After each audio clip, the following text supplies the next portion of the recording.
How you're doing, Ralfy here, Ralfy Customs. Right, we're on with a not so mysterious mystery build bike frame. Come and have a look.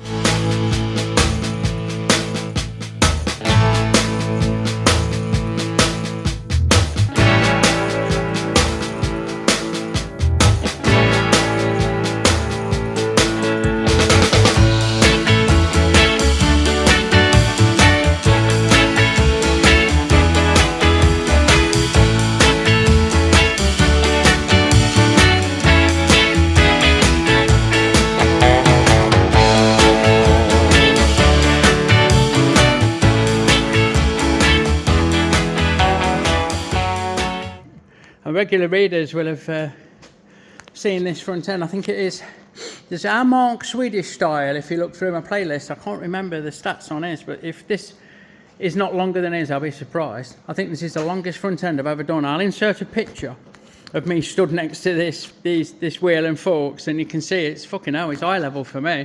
I know I'm not the tallest man on the planet, but I'm not that much of a fucking half pint. So trust me, it's long. Right, and glary lights, look, sorry about that. As a result of that long, it means we've got one of the biggest rakes I've ever done. Well, it is the biggest rake I've ever done, at 52 degrees that is, which is way out of my fucking comfort zone, to be fair. So, hold on, let me just have a quick clean up. So yeah, that is one massive fucking rake. The thing's going to be, the front of the front wheel is going to come within an inch or two of that bench. So you can see the rear end there with the MIG torch draped over it. It's going to be one badass long motherfucker. And I've had to turn the lights off because I'm getting a lot of glare, so it's not, honestly, not that dark in here. What I do then, right, so I've worked it out. I've seen a line through here, once we've got the headstock where that needs to be. I've established a line with a test piece, look. Always keep a test piece. You can sit it on and roll it to the angle of the dangle you require. Stick a straight edge up it and work out that that's going to fall nicely here and fall nicely here, and so on and so forth. So that is happy days. We've worked that out. It's just back from the headstock, the front of the motor light. We don't want it tucked right under. And from there, we can get it central on the bench, which, if anyone out there is watching who does this, fucking hell, I don't know how you do it, but it can take fucking a morning to get that in the right place, in line. We had to line the sprocket up. We had to do the maths and work out that 32 millimeters from here is where the front face of the sprocket is going to come. And then we can put a ruler. We can use a straight edge. It may or may not look like a Slim Jim one end on that front sprocket and get a line and see that it's going to sit right. So that's how we get that in the right place. Sometimes they're not the same. You know, this wheel, the back end, the running gear off this is not Triumph. So if I look down my line, I can't really show you.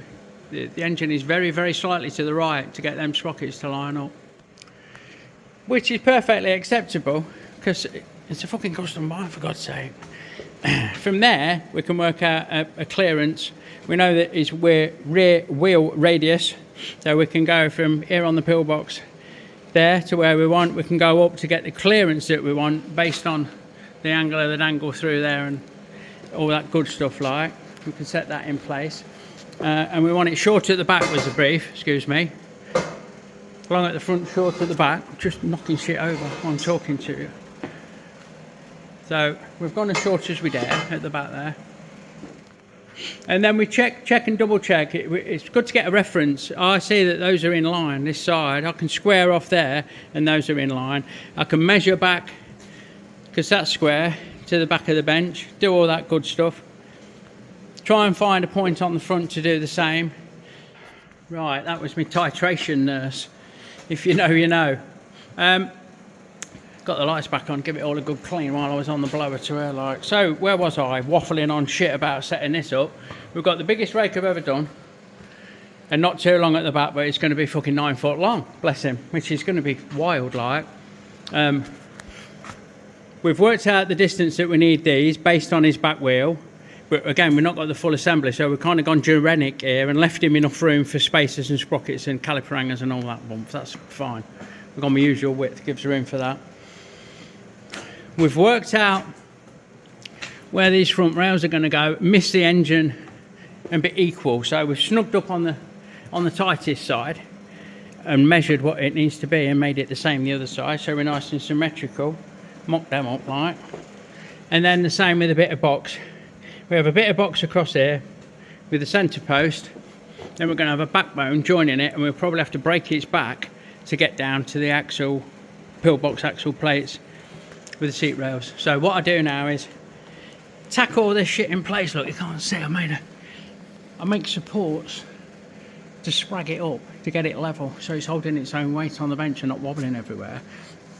And then when it's sat where I need it to be, I'll put chocks away around it. I'll tack that to the bench, and then we use chunky bits of angle iron in strategic places to stop it from creeping about, because we'll have to get some frame rails in before we can get an engine mount in. That makes sense. Sneaky peek on the dyno. We've crawled forward slightly from when you last saw it. Everything's wired up now, which was like fucking getting divorced. But we're sorted. Not the back end's not sorted, but I've got wires there to guide me. So we're all good. When I fit the back mudguard, I'm going to make a little loom up for the back light and the side mount light. But we've got the colour on light, so yeah, look. We need to put a tank. We've got a strip for the tank. And we've got a flush. Got a flush filler coming and a blankety blank for the never function on these after the fucking 6 months old fuel gauge. They do it an LED one that look really posh, but I ain't bothered. Don't need a fuel gauge. I just want it to balance out and look uncluttered. Righto. So from there, let's see, I've got that square in there just to give me an idea where the centre post is going to be. And from there we can make a bit of a cut list. We've got cheetah tube. It shows us where on the tube the bends start. And then we can lay that in to see where we want the bend on the bottom rail. We know where the box section is going to come, give ourselves a couple of inches, and then follow it through and get the length of that, length of this, and so on and so forth. So then we do ourselves a cut list, don't we, a shopping list. And we know that we want two front rails of 55 inches long, and they've got a bend at 17.5 degrees to 70 degrees-ish. There's a question mark, which means I'm not sure, because I've only mocked it up. You know, I've only run a rule through, a tape through. Top tube length, work that out, and so on and so forth. So I'll get cutting some tube. So with all the shopping list done, they're all cut. I didn't bore you with that. The first thing I put in place is this bit of box section, which I've coped for my over the other side of the pond friends. I've coped to suit the frame rails. In our language, I've ground it out. There we go. Scallop, I'll call it. I don't know why, but I've scalloped it out so it sits nice, because obviously there's a size difference, 1 inch, 1 1/4.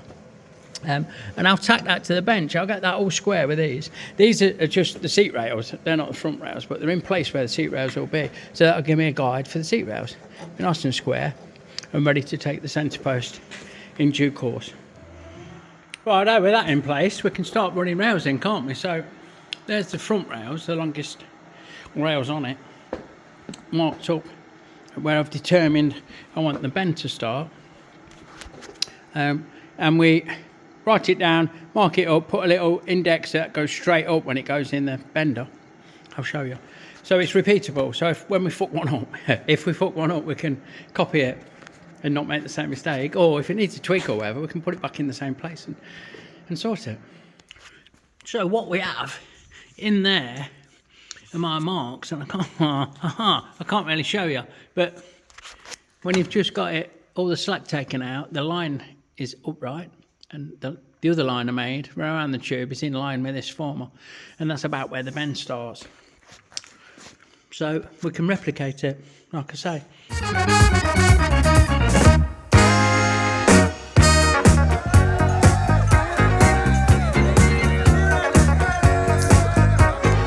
Don't forget, folks, our Fuck Stock stickers are now available in our Etsy store, link in the description below. fuck stock, you know it makes sense. Righto. So, with that in place and clamped up hard, make sure everything's got a drop of lube on it to make sure it goes slow. There's an indicator on here that's going to show us when we're about at 70 degrees. It's not got to be perfectly 70. You know, we're not working to a plan here. We need to fit the job that we're doing. So, as far as degrees goes, we'll base it on this dial for now, from now, so we can replicate every angle as we need to. So, I will get it pulled round.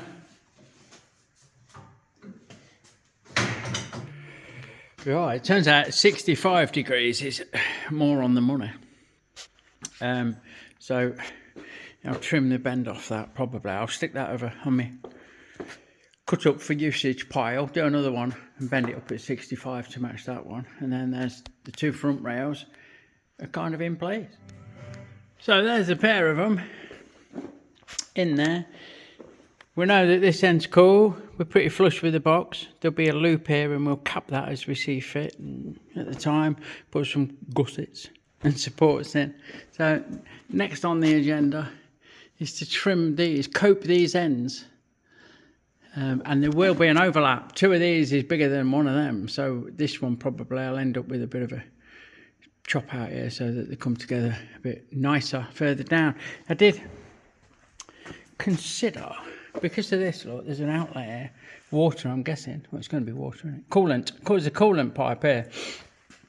I did consider putting a little bend in, putting a little kink in there, just above that or somewhere around there, so that it doesn't encroach upon that. Okie fucking dokie. So there we have it. A simple cope which will get us exactly where we need to be. We've looked down here and we're miles away still. You know, a little bit down there is a lot up there. So that could be, will be, tacked in place at that. We'll get a couple of tacks here. We'll get a tack or two, just light tacks on the outside, just in case we need to switch it up at all. And then we'll emulate the other side here where we cut it in line with the headstock and then trim out. We will have a bigger trim out, as I've said, because we need the outside of this pipe to come to about the outside of the headstock. Oh, let's grab a pen.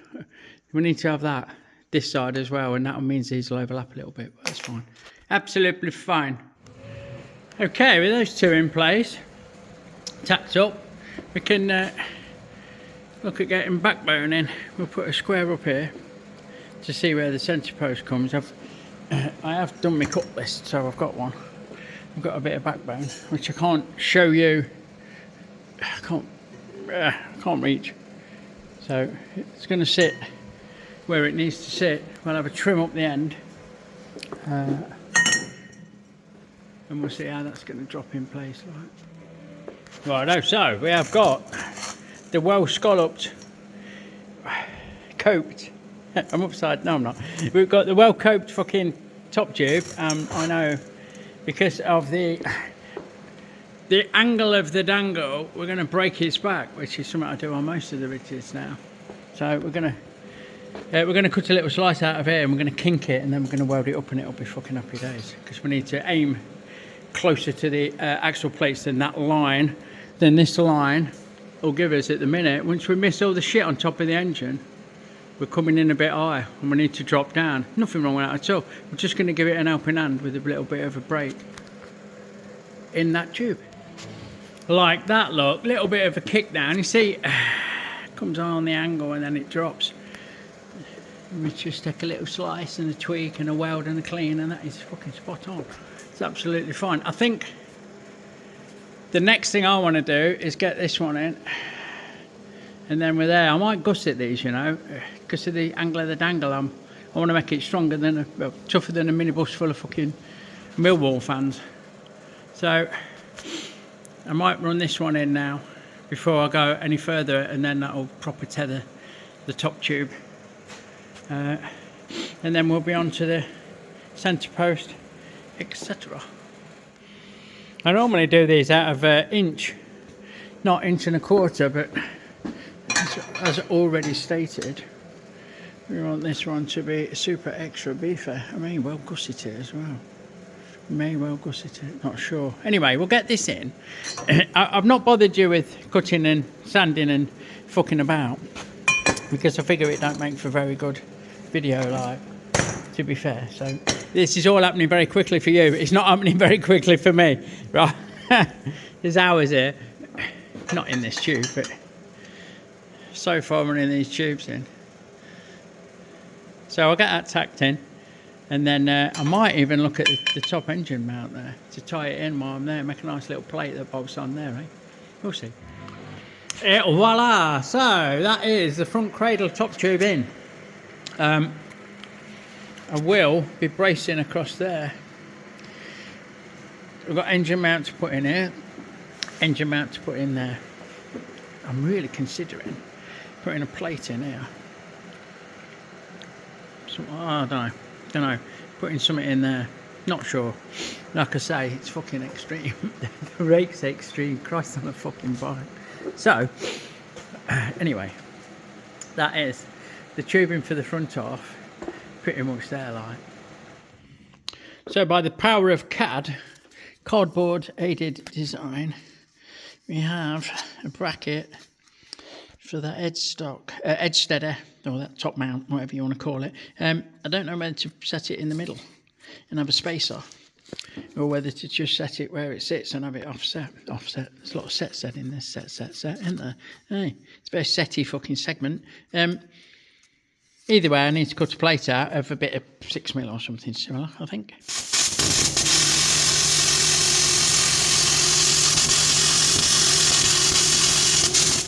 Righto, so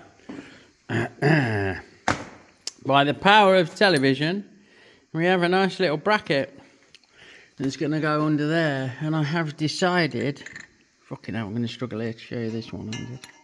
I've decided, bear with, look away a minute, talk amongst yourselves, that I don't want it side saddle. I want it to be pretty much in the middle of that backbone, so I'm going to make myself a little spacer. 15mm spacer, 25mm round with a 12mm hole through it, which is joy of joys, a good excuse to get over onto Harrison. Right now we've got a bit of 25mm bar, chucked up. Let's get it faced off. A bit nicer than that, please. There we go. And then we'll come in with a chamfer. Like so. Little chamfer. Don't have any much like. I could have left that till I started parting off actually, and chamfered the other end of it at the same time. Let me just get my tooling out there, because I'm going to move you around. So we're in with a centre drill. Dab a lube. And just get her started. Nice and healthy start on it. And then we need to take it out to 12mm. Right, now we're in with that 12. So the part itself is 14mm. By my guesstimations, plus 3mm for the parting tool is 17mm. So if I drill down 20mm, we should be absolutely high and fucking dry, which is just coming up now according to my scale. Let me just check my reference. No, hot up a bit, go again. We are at, oh, that's plenty at 20. Okay, so now we can come in with our parting tool. Looks like it could do with a new tipping, but could be weak for this. Get square with that end. Move along 17.25, because I like to leave that 10th out. Not that it's crucial, in fact we won't, fuck it. Let's just go bang on 17, which is there. And away she goes, Captain. So we're going to gently feed this. And come out. Break that top edge. give us the chamfer that matches the other side. And then we can send it. So, plenty of lube. Oh, and there she goes. I was trying to catch it. You're right in my way. I'm going to move you. I tell you, my new phone holder's not winning any fucking friends, to be fair. Right, I'm just going to break that burr. Ping! Off that goes. And then break that. We've already done the edge, so that gives us that spacer for that first top edge mount. Okay, so having tried it, it is actually a couple of mil too long. So we'll chuck it back up, hopefully with some degree of accuracy. Fucking look at that. And we'll come along with a parting off tool and our digital readout. Look. So we're touching the end with 0, withdraw the tool, whoever misses, and then move along 2 mil, which is there, and then we'll just send it like you've just seen to trim that end off, give it a quick clean up, and Bob's your answer. Here we go then. So that's that little beauty in place. I'll get a couple of tacks on it. It's rather nice there, misses all these injection shit. I'm not sure what that is actually saying that. Oh, it is, it's the injectors. I know this is having carbs on it. It's going to have some Weber 2-into-1 thing with a, don't know, something I've not got. So again, with proper chancing our arm with the line of the top tube, I've used the standard ones to go off, thinking that it's a replacement for those, whatever he's using. So if they fit, these new bits should fit. Always getting them made and they'll make it around that. So I've spoke to him, it's all good. But we've got the first engine mount on. So what I will now do is double check the chain alignment with a straight edge. Double check everything's pucker before we tack that on there, because that will tether the engine down in that cradle. And then we can put a brace in, make the front ones. We could put a centre post in, do the seat ones. Probably do the front mounts next, to be fair. I like a bit of time on the lathe, as you know. Right, so there you go. I'm going to call it on this one. I know it's a really short fucking video, but it's a bit of an introduction to how I do these frames. You will have seen, regular readers will have seen me make the headstock, and they'll have seen me make the pillbox. The Weird Weird playlist with this job on, so you can start from the very beginning should you wish to. And obviously, it'd be really good if you follow along, and you can see me now. It's a weekend, which is why I'm fucking off quick. Not fucking off quick, but I'm not carrying on. You can see me do these in the rear section and all that funky good stuff if you follow along in next week's video. Yeah, so there you go, like I say, a little quick short one. Just for the weekend, sir. Anything for the weekend, sir.